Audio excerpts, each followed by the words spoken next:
Good evening, Shabbat Shalom, and welcome to Living Waters, Falling Deeper in Love with God's Word. I'm one of your hosts, Lauren Cruz.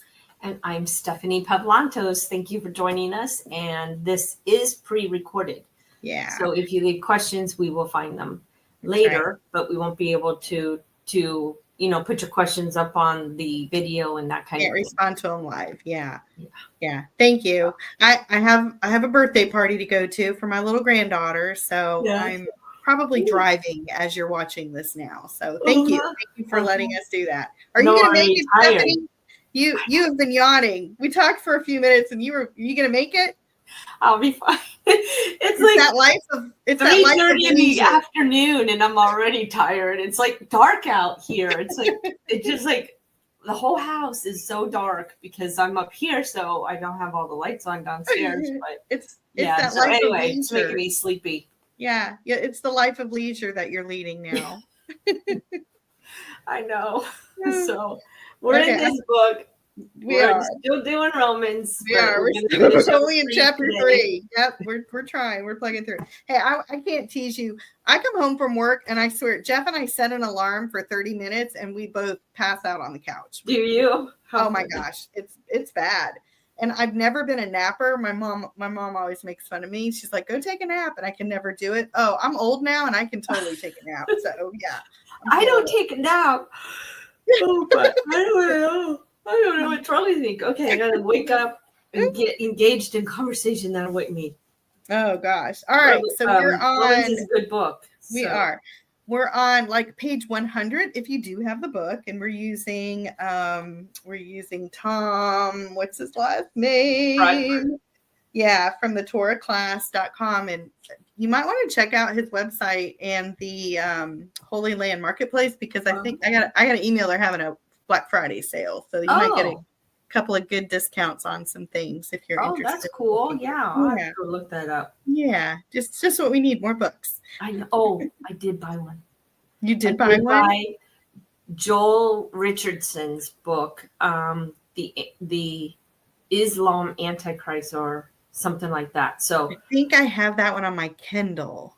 Yeah, it was. I'm anxious to read it. So I was having this conversation this past world week. Events. That might be a good one with world events going on currently. Yeah, we like to do Bible books, like a book of the Bible, but we also like to do other books. So that might be one of the other books that we use besides Scripture.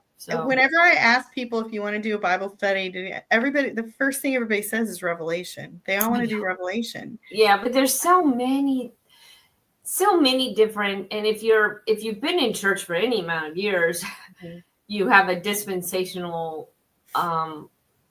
understanding of it, but that's not where we are. I mean, that was something dividing up the time into dispensations and all that. I mean, I don't really agree with that anymore since I've learned more and more, and especially understanding Revelation in light of Torah, you have to put the whole Bible together.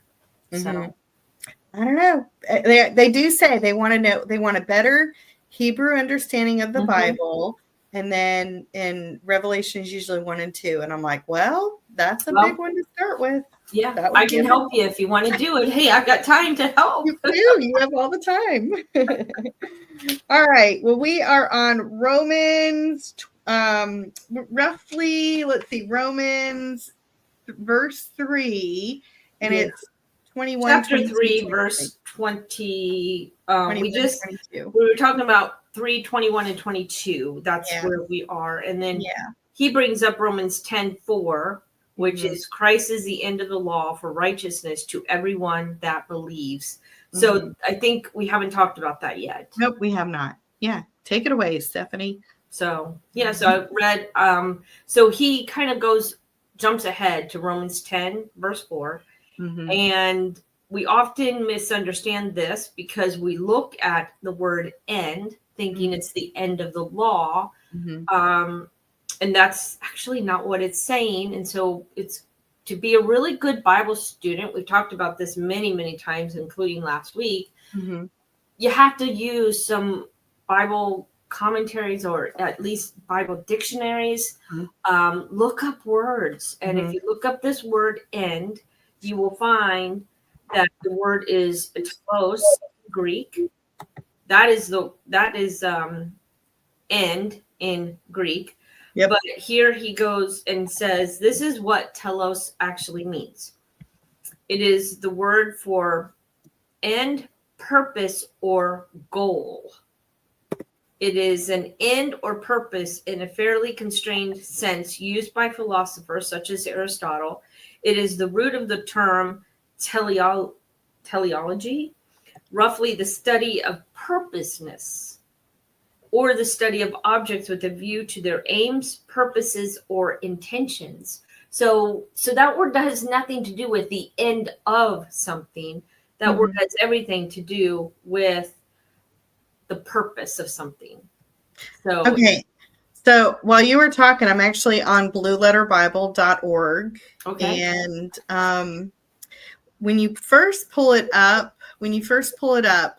it does have it says the Vines Expository Dictionary. You can look that up, and then it's got the King James, the time it's used in King James, and an outline of its biblical uses. So the first one it does say is end and termination, that which ceases to be, the end, on and on and on. But go down to the Strong's definition, which is important, and it's funny. Like you got to go down a little bit to get to it.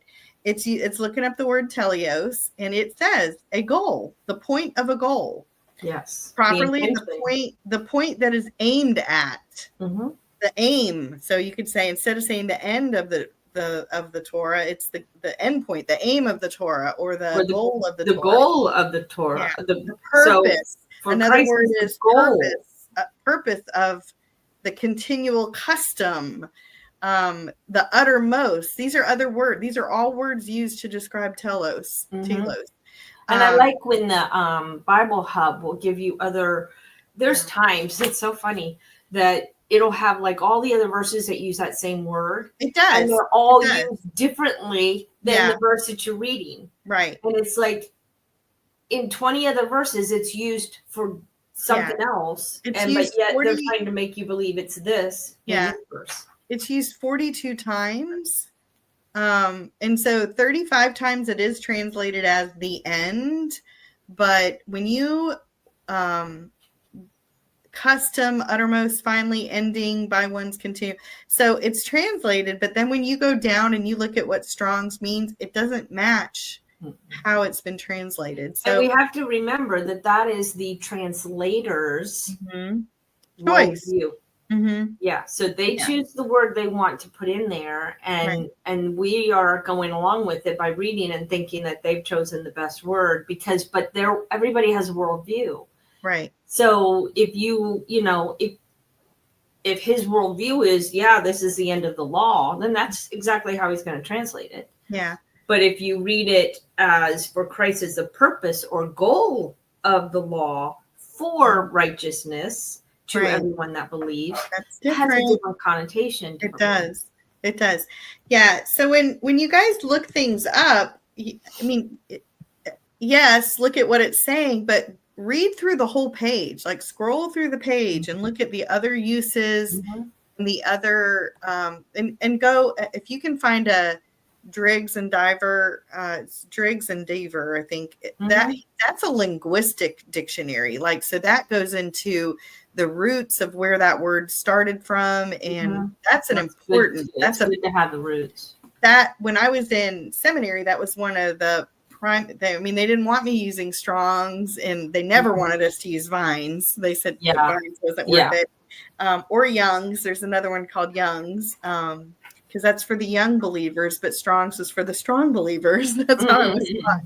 But if you can find the Driggs and Dever, I think is what it's called. I'm looking for my book over there. That one is a very reliable source because it's the roots of the language, and you'll get how it's used more and more often. So look at everything. Don't just go with the one. Yeah. And I wanted to look up, and also a good thing to do is look in the Septuagint. Yeah. To see how it uses that word. Yeah. Yeah. And So here, the context, I looked it up. So the same word, in the context of the Septuagint, this word signifies completeness, maturity, and the achievement of a purpose. Okay. So here he writes in this, sorry, I gotta get back here. So the law is meant to lead us to Christ, and Christ is the goal of the law, and he is the one that provides a way for us to attain righteousness, provided we believe in him. Right. So it doesn't say at all that he's done away with the law, because so we've talked about this a lot, but that's okay. It's an important thing because that's what we've been taught. And nobody took the time to, when in the middle of a sermon, to go look it up, or you want to fight with people of words online, and you got to go look up the word. You got to find out. So and completeness, it doesn't mean to be completed. It doesn't mean that. It's actually perfected. Right. It's actually same thing like the word fulfill. It doesn't mean you fulfill something. It doesn't mean one and done. It's finished. It doesn't mean it's finished. So anyway. So that was just a little tangent he went on. That was good. And then he kind of goes into Jeremiah 23 and reads some of that. But he's kind of bringing in, that basically what Jeremiah is talking in this particular verse. The days are coming, says Adonai, when I will raise a righteous branch for David, and he will reign as king and succeed. He will do what is just and right in the land. So that's, of course, a prophecy about Yeshua. Right. So do you want to move on to Romans 3:22? I can. Romans 3:22b and 23, and it says, "For it makes no difference whether one is a Jew or a Gentile, since all have sinned and come short of earning God's praise." Or we've heard that as, "For all have sinned and fall short of the glory of God." So that's a pretty famous verse that everybody looks at. And he doesn't say much about it. He just says that. I like the phrase. He goes, all humanity is in the same leaky boat. We've all sinned, Jew and Gentile, and we all come up short of being able to earn God's glory or his praise. That's right. Jew and Gentile. And then it says, by grace without earning it, all are granted the status of being considered righteous before him through the act of redeeming us from our enslavement to sin that was accomplished through Messiah. And my NASB just says, being justified as a gift by his grace through the redemption which is in Christ Jesus. So he's reading from the Complete Jewish Bible. He bounces back and forth between King James and the Complete. He'll give the King James, and sometimes he gives the ESV, but most of the scriptures from the Complete Jewish. Exactly. So here he says, Paul's next thought in verse 24 is the center, the focus of his entire theology. And he goes, it is that this righteousness that comes from God comes freely to the one who receives it.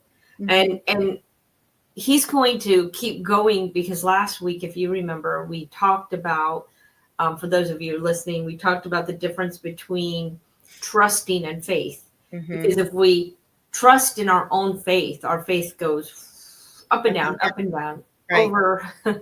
over valleys and hills and down into up into the mountains, wherever. It's all over the place. But he said the proper word would, we were trusting in Yeshua's faithfulness, because his faithfulness is perfect. Right. And unchanging. It doesn't go through the highs and lows and valleys. No, it never changes. So we trust in his faith. We don't trust in our own faith.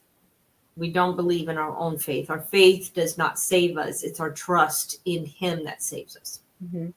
So that's just, he's going to bring that up again as we go through this, maybe not in 3, but definitely in 4.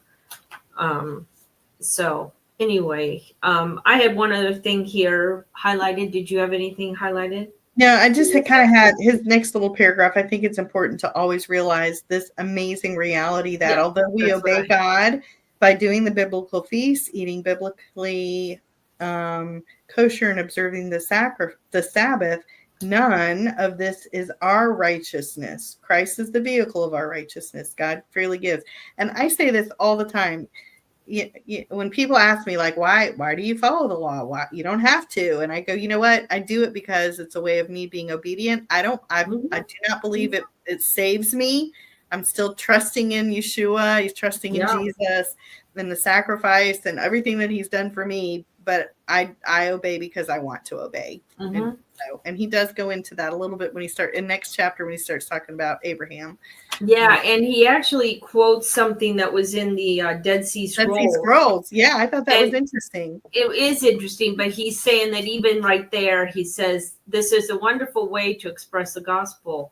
The Essenes seem to have it absolutely figured out, everything except that Yeshua was Messiah.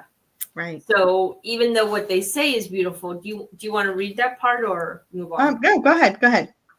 Okay. For to God belongs my righteousness. And so this is not scripture. This is from the Dead Sea Scrolls. Right. For to God belongs my righteousness and the perfection of my way, and the uprightness of my heart is in his hand. By his righteousness are my rebellious blotted out. For God's truth is the rock of my steps, and his power is the stay of my right hand. And from the fount of his righteousness comes my righteousness. The fount of righteousness, the reservoir of power, and the dwelling place of glory are denied to the assembly of flesh. But God has given those things as an everlasting possession to those whom he has chosen. For is a man the master of his way? No, mankind cannot establish their steps, for their righteousness belongs to God, and from his hand comes perfection of the way. And if I stagger, God's mercies are my salvation forever. And if I stumble because of the sin of my flesh, my righteousness is in the righteousness of God, which exists forever. Right. He has caused me to approach his mercy, and by his favors he will bring my righteousness. He has righteoused me, or justified. We've talked about that word, yeah. Yeah. By his true justice, and by his immense goodness, he will pardon my iniquities. So. Yeah, I mean, if you read that, it sounds like scripture. They've got the right thing. They just I guess I don't know if that was written before Messiah came. And that's kind of something too that this author does. He goes back and he quotes a lot of the Psalms, which in the next couple of pages, I mean, I really went back and spent some time reading some of the Psalms and looking up the words. And I'm like, yeah, the Old Testament, grace is in the Old Testament for sure. Oh, yes. And that we'll talk about that even when we get to chapter 4, but it's definitely, because David wrote about grace in his Psalms. Yes. So, we can't just, we tend to make these blanket statements that we think we know what we're talking about, and we've all done it. Grace didn't happen until the renewed covenant, or there's no grace except for the New Testament, but no, it's not true. You have to really be a student of the Bible and read carefully. And I think a lot of us just avoid the Old Testament.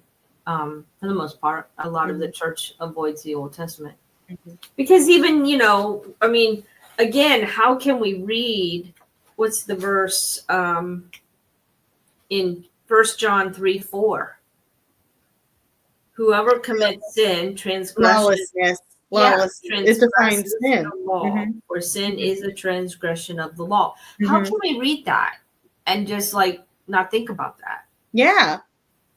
But we all have. We've all done. Nobody. Yeah. I mean, what is sin? You're like, oh, when I go against God. Okay. Missing the mark, I've always heard. Missing the mark.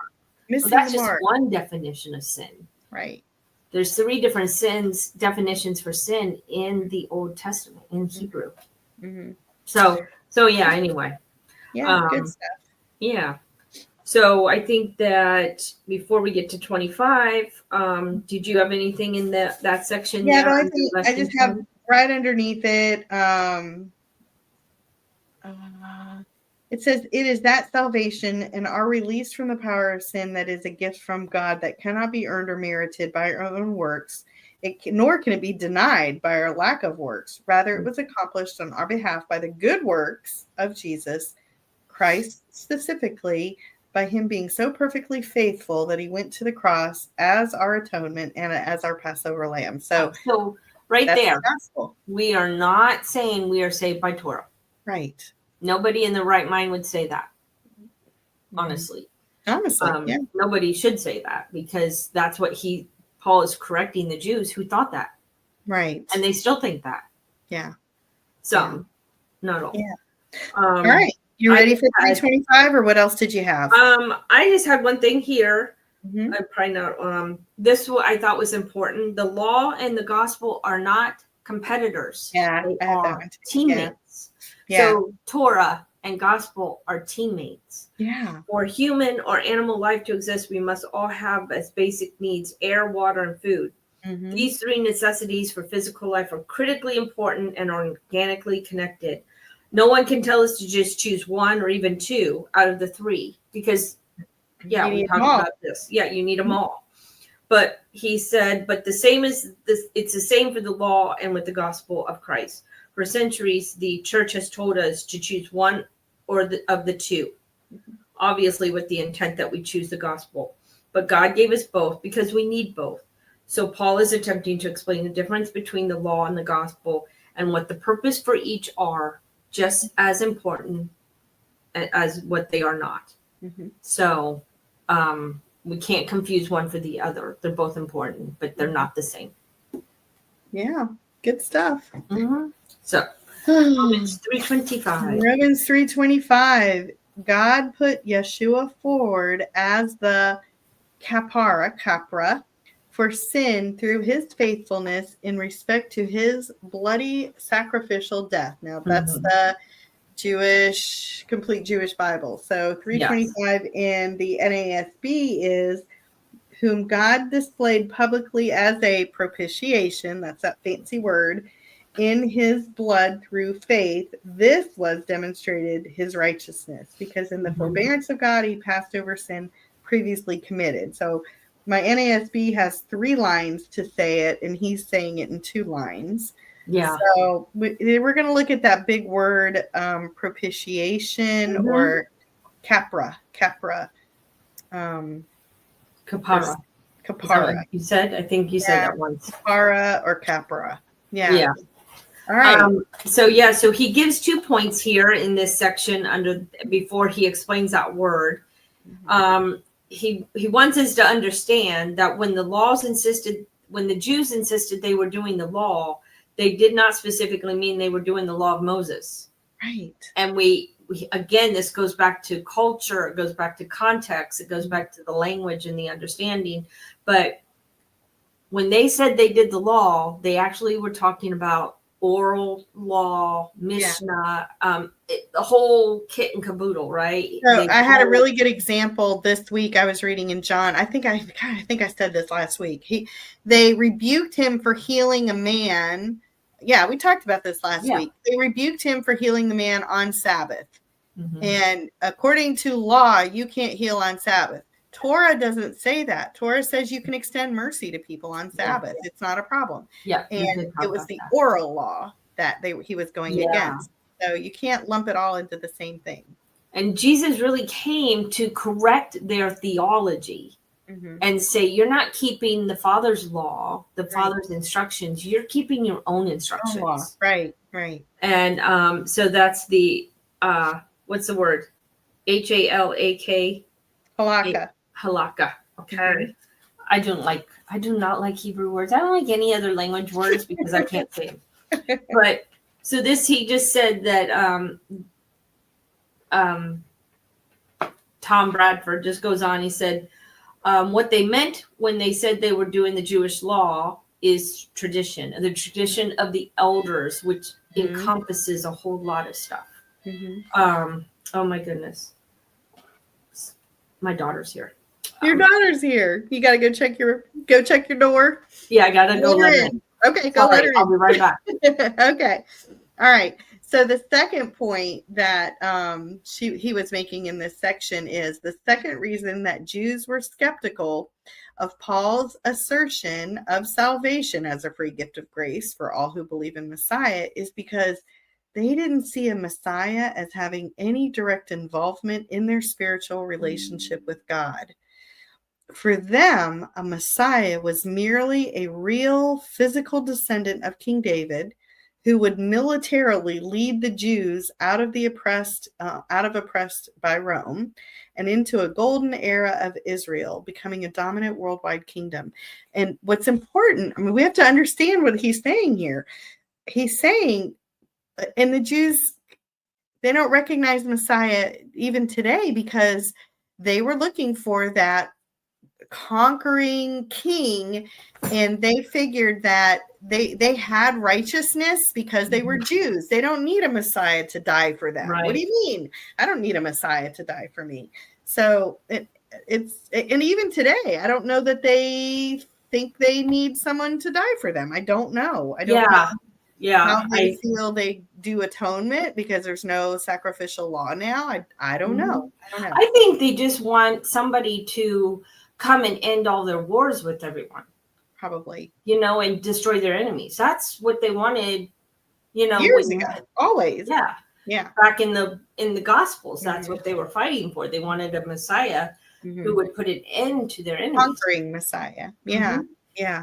He will come as a conquering Messiah next time. Yes. But they believed in a suffering servant, and they believed in like two different messiahs.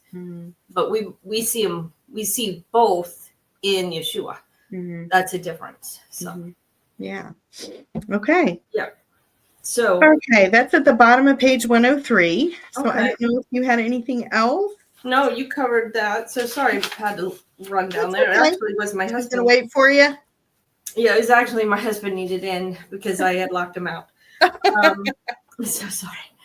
When I come up here, nobody else is home. I lock everything up, and then anyway. So 104 though I think is the next big word. Yeah, the Greek word there, right in the middle of the page. That was good. I don't even know how to say that one. I mean, Hilasterian. Yeah, that's how I would have said it if I could. Yeah. But yeah, that's how it looks. Okay, and it says that's the word that is often being translated into like the sacrifice of atonement, or the propitiation. Propitiation. So he says what is interesting is that in the Greek Old Testament, this word is used to translate the Hebrew word as kapara. What did we say that was? Kapara. Yeah. And that means mercy seat. Right. Yeah. So he said the proper English translation is God put Yeshua forward as the mercy seat. So that is good. Now that God has put Yeshua forward as that mercy seat, as the place where atonement must be made. Right. And he says that's not allegory, that's actual. That is where literal the blood was put. Sprinkled. When they sprinkle the blood on the mercy seat, they're doing that. They're doing it to cleanse a mercy seat, to prepare for the presence of God so that he can join them there. So that's what they're saying. That's what that word propitiation means. It's not he was our sacrifice or it actually means the mercy seat. He was the mercy seat. And it's really cool when you think about all that, right? Because we think of him as being like the menorah, the light of the world. We think of him as being like the showbread. All the furniture in there. He's the altar. He's the altar, but he's the sacrifice. He's the light of the world, which is the menorah, like I said, and he's the bread of the presence. He's the bread that gives life, and then you have this flavor. He's the living water. Yeah. So he fulfills all this furniture points to him, and that's what's so cool about understanding the temple furniture. It is cool. And what Moses must have seen when he looked into heaven and saw the whole pattern. So in my new book that I've got coming out, I talked about the letter Kaf which is wing. It means wing. And I talked about how he fulfills that because he's the mercy seat, and the angels that stand at the edge of the mercy seat are leaning in and covering the presence of him, the presence. And then at the tomb, it's described as an angel at the head and angel at the foot. They're assuming the same position for the holy covering of God. And then I said, I know we've got a discussion on guardian angels. I'm not discussing whether or not we have guardian angels or not. However, the spirit of Messiah is within us now. So if we do have a guardian angel, all they're doing is protecting the presence of God's holiness, which is within us now. So, just talking about a different way of remembering how he fulfills all of that. Right. And I think if we picked on that subject a little bit, I mean, there's definitely, I heard the coolest story yesterday. And a man and his wife had put their little one to bed when they were staying over at a family's house. And she was just a little over a year old, but they made it so she couldn't get out of the bed. She wouldn't be able to fall out and all of that. Well, somehow the little girl, when they went back down to check on her, like they had cameras and everything. And then they're like, she's not there. Where did she go? And they're looking all over for her. And finally, he sees this door, like that it was closed, but he's like, well, maybe she went to that door. I don't know how did she open it, but she got in there, and she's laying on a bunch of clothes, and she's soaking wet from the neck down, soaking wet. And they're like, okay, so now how did she get this wet? And she's on just like a whole thing of clothes, like a pile of dirty clothes or something, and then he's just like, okay, so we're happy that she's okay. We found her. She's all right. And then he started thinking about it more and more. He's like, how did she get wet? So he finally goes back into that room, and there's a sump pump in that room. And the sump pump cover is off. She fell in. And so now he's like, how did she get out if she fell in there? So he took her back down there, and he said, were you in there? And she's old enough, she actually could speak some and make sense. And she starts saying, Jesus, Wawa, Jesus, Wawa. And it's basically Jesus was in the water. And so here, that's what she just kept saying. And he's like, the Lord came and rescued my daughter and pulled her out of that water. And it's just the coolest story. He goes, that's the only thing that could have happened because she was wet. And the sump pump's the only thing in there that could have gotten her that wet, but she was rescued. And she couldn't have been up to her neck and then climb out. There's no way for her. She was too little. It would have been over her head, and she wouldn't have been able to get out. She was only wet. Her hair wasn't wet, so she was only wet from the neck down. So she never went under. And she kept like clapping, like she was happy, like like you do when you're like telling a baby to come to you, like you do this, like come on. And so that's what she was doing. She was imitating. And so he said, he goes, don't tell me there's no God. He goes, he saved my baby. Baby. And he pulled her out of the water. Now, I've heard other people say, it was a guardian angel, or whatever, but maybe sometimes, definitely sometimes it's Yeshua himself that's rescuing us. So, but and even story after story I've heard, this is the coolest thing. So I'll take it. Okay. Let's see. We are still, the only other thing I had was Paul continues by saying that the remittance of our sin was a result of faith in Christ's blood. So again, it's the faith of what he did. It's kind of hard sometimes for you to wrap your brain around that. It's not that do I believe or not? It's not. Do I believe he died on the cross? Yes. Do I believe he's the Son of God? Yes. Do I believe he has the power to overcome? Yes. Then that's the salvation. It's not Mm-hmm. how strongly I believe or if it's Right. up or down. It's, do you believe he did this or not? Yes. Yeah.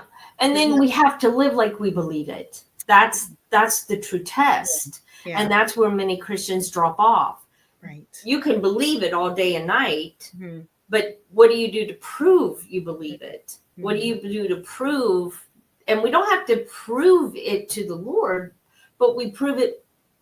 We do prove it to him, if I can like be redundant, but that by our actions, by what we do and how we do it, do we obey him when he asks? Because in Hebrew, the word believe is verb. It's not a noun. Yeah. It's an action. Yeah. So in our minds, it's just, it comes from like, I believe up here. Yeah. But if you don't put that belief in here, down here, and into work, into action, I don't want to say works. Yeah. Wait, that word, but into deeds and action, then you're not proving anything to anyone. Yeah. So he goes on. This is the last thing I have over on page 105. It says, or there is a belief that if things don't turn out the way we want them to, then it's because we don't have enough faith. That's not, yeah. If we only could muster up more faith, more of what we want to happen would happen. Our faith will never be perfect. Our faith will never be sufficient to warrant this salvation. Therefore, we are to trust in Messiah's perfect faith. So it's not us. Because if we're trying to muster up more faith and wish harder that we could, that becomes a works. That becomes works of trying to save ourselves. And we can't do it. We can't do it. Right. So, yeah, that's good. That was a good paragraph there. So, yeah. And just what you said, he said when you read this passage, it's saying that the atonement has been made through Yeshua's faithfulness.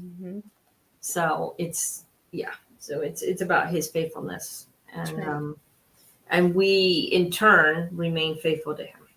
That's right. So all right, Romans 25 and 26. It says, this vindictive God's righteousness. This vindicated God's righteousness, because in his forbearance he had passed over with neither punishment nor remission the sins of people had committed in the past, and it vindicates his righteousness in the present age by showing that he is righteous himself and also the one who makes people righteous on the ground of Yeshua's faithfulness. I don't see 25 and 26. For the demonstration, I say, of his righteousness at the present time, that he might be just and the justifier for one who has faith in Jesus. So I just have notes all over my Bible. It just said, on the grounds of Yeshua's faith, we're not saved because they're Jews. They're saved because they trust in the faith, saved because we trust in Yeshua's faith. And I just have written all over the place. So yeah, and I think we have to remember that we're not putting down Jews, because it's not about them and us. It's about us. It's about all of us. Because everybody, like he said, that one comment, we're on the same leaky boat. And we just can't in any way think that God's forgot the very people he brought out of slavery, brought out of Egypt, and saved with miraculous works. And every battle they won, and every, they went through some hard times, but he still intends to save them. And when I studied like the final Exodus, he does. That's exactly what Scripture is pointing to, is him in the latter days, in the last days, it might say. But he goes to these countries and he delivers his people. And it's really cool when you start studying that. Maybe sometime we'll have to, next year when we do Passover again. Is that Dinah's new book? Well, she talks about some of it too. Yeah. I haven't read the whole book, so I don't know how far she goes into it. But yeah, it's definitely about a warrior God, and how he saves his people. So he doesn't forget about that, and he will save them for those who are willing. So yeah. He has one other quote in here, and I really like this quote. It's kind of deep. God's righteousness is defined entirely different than how human righteousness is defined. Human righteousness is defined as being right before God, and by doing right before God. God's righteousness is summed up in his saving will. That is, God's righteousness is determined to take people who are not right with him and to make them right with him. It's just a very different, And I have that whole thing starred because it says in this instance, Paul is saying that at least for some, God passed over their past sins and postponed a punishment they richly deserved. Yeah. He didn't wink at those sins or forget them. Rather, by postponing the punishment until Yeshua came, now Yeshua's blood could atone for them once and for all. And the mere fact that God would so graciously do this magnifies his glory all the more. Yeah. So, because I again, another conversation I had, and then I'll stop. But I had this conversation, and this man, very nice guy, very knowledgeable, and loves the Lord.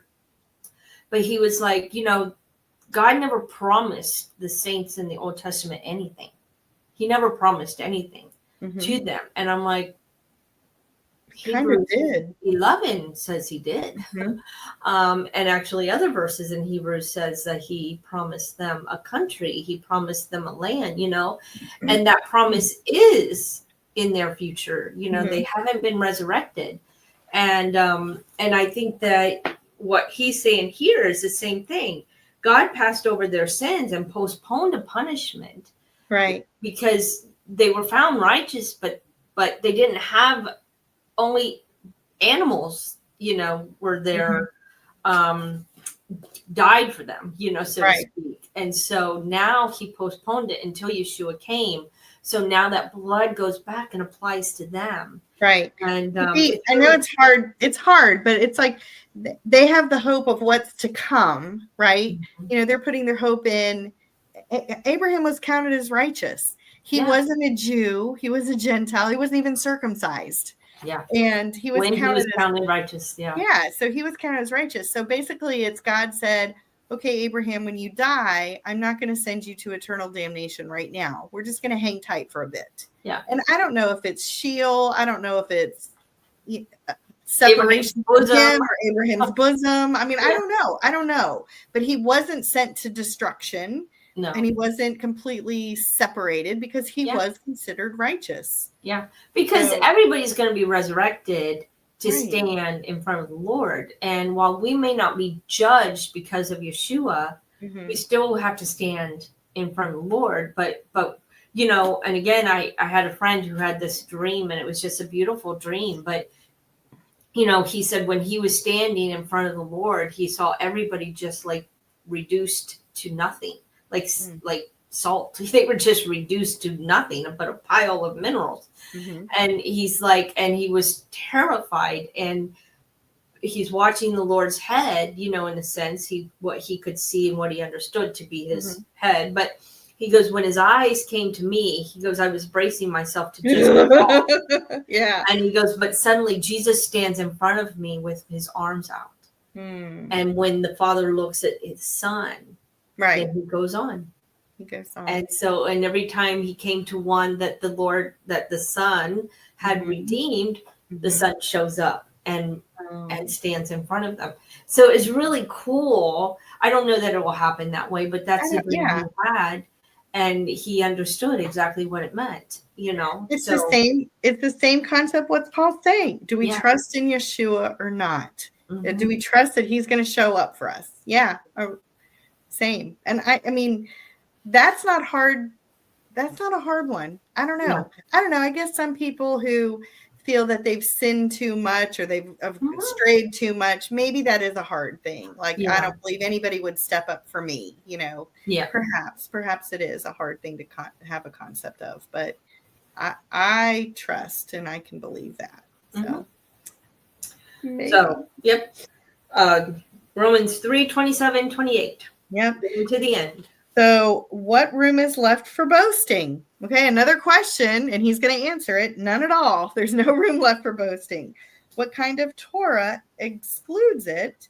one that has to do with legalistic observances of rules? No, rather a Torah that has to do with trusting. Therefore, we hold to the view that a person comes to be considered righteous by God on the grounds of trusting, which has nothing to do with legalistic observance of Torah Torah commandments. So you want to read that in your 27:28. Okay. Where then is boasting? It's excluded. Never be. By what kind of law of works? By what kind of law of works? No, but by a law of faith. For we maintain that a man is justified by faith apart from the works of the law. So it sounds very different. It sounds a little different. It does.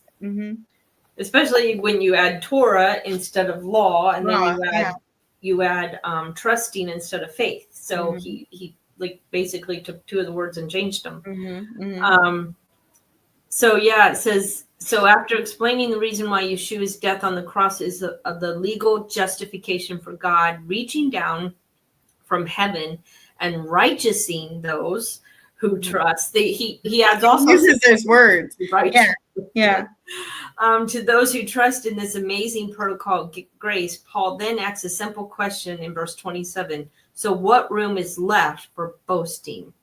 So he says, clearly the sinner whose sins are atoned for doesn't deserve forgiveness, has done nothing to earn forgiveness, receives the forgiveness as a free gift. So he can't hold himself up as having worked tirelessly at being Torah observant as the reason why God should choose to righteous him or to justify him. So that's not a reason. He says it over and over and over. Big time, yeah.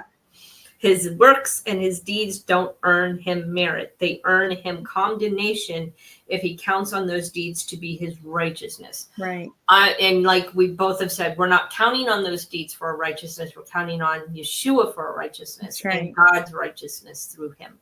Right. So why the law then? Why do we have to follow the law? Paul's clear. Paul's really clear. It's not going to make us what's righteous. So he is going to talk about that. So because when you read it this way, you see the arguments he's making, and then his conclusion comes at the end. So right in 31 is this he's concluding it all up. Yeah. And so and giving us basically this is why. So you want to read Romans 3:29? Yeah, and there's not a whole lot that goes. It's Romans 3:29 and 30a. Or is it God, the God of the Jews only? Is he also God of the Gentiles? Yes, he is indeed the God of the Gentiles, because you will admit God is one, and he's going back to the Shema. And then 30b, the other half of that one is, therefore he will consider righteous the circumcised on the grounds of trusting, and the uncircumcised through the same trusting. I don't want to get too far. I want to. Yeah, we can stop right there, and then we have about 5 minutes or more. We do. So he's basically saying that this God is one. That is, like you said, part of the.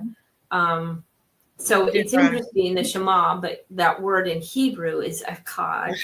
And it can mean one, as in like a team. Like, so if you have a team of players, a football team, you have one team, but that team is made up of many people. Right. But I'd also heard Lois, what's her last name? Cherverberg. Yes. Thank you. She also describes this word as being alone. Like he is one alone. There's no one like him. He's one. He is God alone. So like if you just used alone, God is alone. So he's the only one. And so she actually defines it that way, but he's still one. He's the only one. So, so I thought that was interesting how she put it. So very good. Okay, Romans 3:31. Here it goes. Does it follow that we abolish Torah by this trusting? Heaven forbid. On the contrary, we confirm Torah. Yeah. So he ends this whole chapter. Yeah. With that, because the next That's the last verse. So he's like, we confirm. So that's his summary. We don't abolish it. Right. Because we trust. So those of you, the folks in the Christian church that say, well, the law is not non-existent anymore. Paul just said in Romans 3:31, do we then nullify the law through faith? May it never be. On the contrary, we establish the law. Yes. And people might say, oh, well, that's because the Jews established the law. That's why. Yeah. But he actually says ahead of that verse, he goes, now in verse 30, Paul is drawing a conclusion. So what's he concluding? That what you read, he will consider righteous the circumcised on the ground of trusting and the uncircumcised through that same trusting. So faith or trusting on both, uncircumcised and circumcised.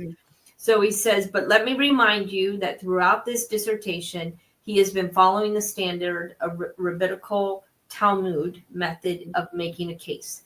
He presents a question. Next, he presents a ruling that a previous rabbi made. Next, he refutes that ruling. Yeah. Usually by saying heaven forbid. And then he finally pronounces his own correct ruling. Paul's arrival at a conclusion is announced by beginning the verse, therefore. So that's where she just read 31. These are his conclusions. Right. All this argument that he's been going on from actually 2 into 3 is he's basically, the conclusion is, we're saved through trusting, but it doesn't mean we abolish the law. That's his conclusion. Saved, whether you're Gentile, whether you're Jew. And there's one woman on here, she hates the word Gentile because we've always talked about this, is Gentile means pagan. So you're either pagan or you're Jew in a sense.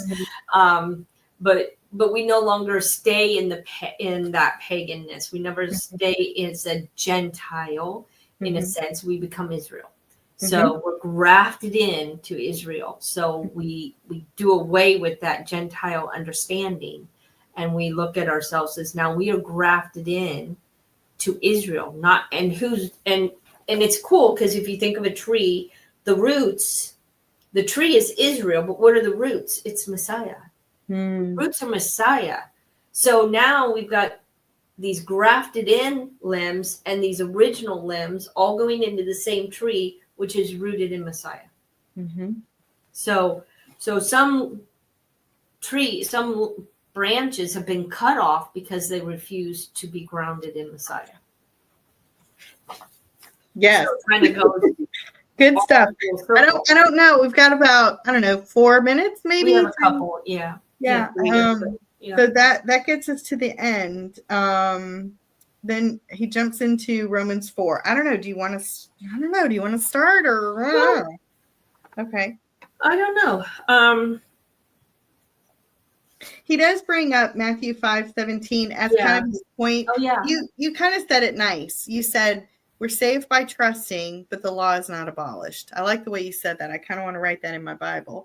And then he quotes Matthew 5:17 through 19. And this is such a popular verse. It says, think not that I've come to destroy the law or the prophets. I've not come to destroy, but to fulfill. And we always think fulfill means end. Okay. For verily, it just means I'm filling it up or I'm propping it up. For verily I say unto you, till heaven and earth pass away, one jot or one tittle shall in no wise pass from the law until it's all fulfilled. So it's not, we're still here. Heaven and earth are still going. Okay. Whosoever therefore shall break one of these least commandments and shall teach men so, he shall be called least of these in the kingdom of heaven. But whoever shall do and teach them shall be called great in the kingdom of heaven. Yeah. I don't think people are understanding that. Whoever tells people to break the commandments. Yeah. You're going to be least. And that's all 10 of them. Church. Yeah.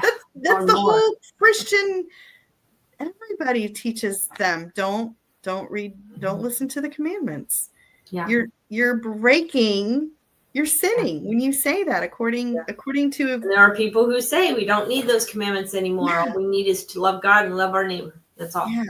Yeah. But the commandments, it says that it hangs on those two, because the 10 commandments show us how to love God and love our neighbor. Right. So we can't do away with those things, and we can't do away with the instructions of God, because he goes into more detail about how to love God and how to love your neighbor. So it's really important. So Paul's answer is directly connected to Yeshua's statement there. What she read was from Matthew 5. And that was Yeshua's words. Those were Yeshua's words. And it's the answer to the question of equality of the gospel for the Jew and Gentile, and that the law does not save, meaning that the law is therefore abolished. Heaven forbid. Let's face it. Had he said otherwise, he would have refuted his Savior. Yes. And there are people out there who say that Paul actually speaks against the things that Jesus taught. And there are people who are very anti-Paul because they don't understand what Paul says. It's interesting. We can't be that way. But this was a good chapter, and chapter 4 was promised to be good. So we'll start chapter 4 next week. We will. Remember, we're on the Messianic Lamb Network. And feel free to go back. If you're watching us on Facebook or YouTube, please go back and visit the Messianic Lamb Network. They've got a lot of shows and all of that. They do. Yeah, and I think he's starting to set up to pushing everything off to our YouTube pages as well. So if you want to go back and watch anything, Stephanie already has her YouTube page up and running, and you're able to watch all of our old shows, watch all the interviews. And there's like 156 shows. Did you realize we've done that many? We've been doing this for a long time. 3 years. Mine is starting. I'm getting mine up and running. So hopefully Mark will help me with that. But there are other replay shows. You can go back and they're all held for a week here on the show, and go check out some of the other ones. There's so many shows on Messianic Lamb. Yes. So and they have a prayer team as well. They do. All right. Well, Shabbat Shalom. Thank you for joining us, and have a great evening. Have a great weekend. Bye. Shabbat Shalom.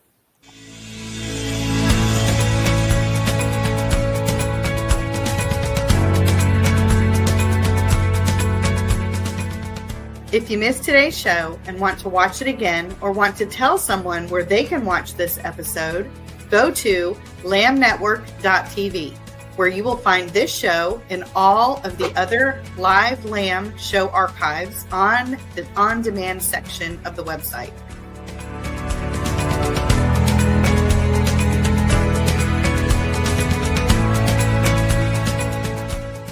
Thank you for watching, and don't forget to tell someone about the Messianic Lamb Network.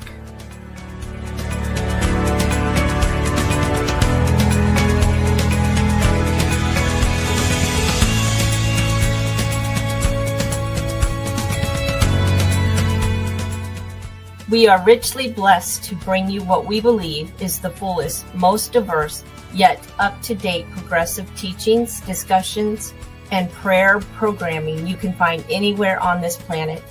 Be sure to take the tour of the lambnetwork.tv website. I'm Stephanie Pavlantos, thanking you for joining us on the Messianic Lamb Video Network.